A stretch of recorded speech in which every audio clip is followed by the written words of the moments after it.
നമസ്കാരം, ജന്മഭൂമിയിലേക്ക് സ്വാഗതം.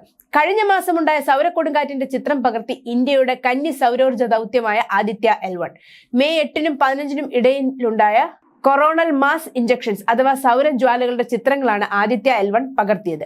സ്യൂട്ട് പെലോഡ് വ്യത്യസ്ത തരംഗ ദൈർഘ്യത്തിൽ പകർത്തിയ സൂര്യന്റെ 6 ചിത്രങ്ങൾ ISRO ഇന്നലെ പുറത്തുവിട്ടു. 200 മുതൽ 400 നാനോമീറ്റർ തരംഗ ദൈർഘ്യത്തിൽ സൂര്യബിംബത്തെ നിരീക്ഷിക്കുന്ന ദൂരദർശിനിയാണ് സ്യൂട്ട്.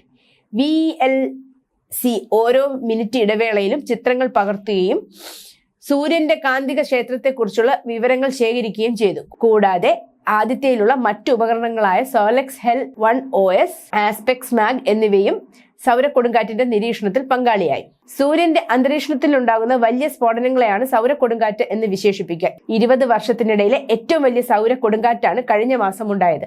ആദിത്യ പേടകത്തിലുള്ള solar ultraviolet imaging telescope, suite, visible emission line coronagraph എന്നീ ഉപകരണങ്ങളാണ് പ്രധാനമായും മെയ് 8-9 തീയതികളിലായി സൗരോർജ്ജ ജ്വാല നിരീക്ഷിച്ചത്.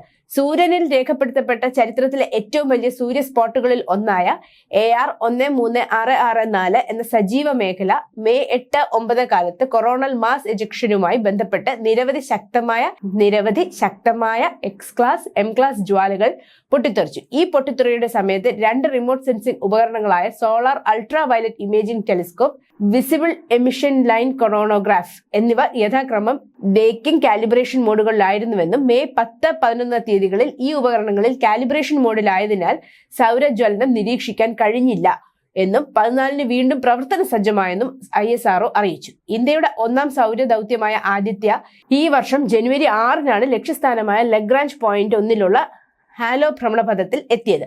ഭൂമിയിൽ നിന്ന് 15 ലക്ഷം കിലോമീറ്റർ അകലെയാണ് L1 പോയിന്റ്. ഭൂമിയുടെയും സൂര്യന്റെയും ആകർഷണം തുല്യമായ ഇവിടെ നിന്നും മുഴുവൻ സമയം സൂര്യനെ തടസ്സങ്ങളില്ലാതെ നിരീക്ഷിക്കാനാകും. ഇത്തവണയുണ്ടായ വൻ സൗരോർജ്ജ കൊടുങ്കാറ്റ് ആദിത്യയ്ക്ക് വലിയ അവസരമായി മാറി. ആദിത്യ L1 പകർത്തിയ ഫോട്ടോകൾ സൗരജ്വാലകളെക്കുറിച്ചും ഊർജ്ജ വിതരണത്തെക്കുറിച്ചും സൂര്യകളങ്കങ്ങളെക്കുറിച്ചും പഠിക്കാൻ സഹായിക്കുമെന്ന് ISRO പറഞ്ഞു.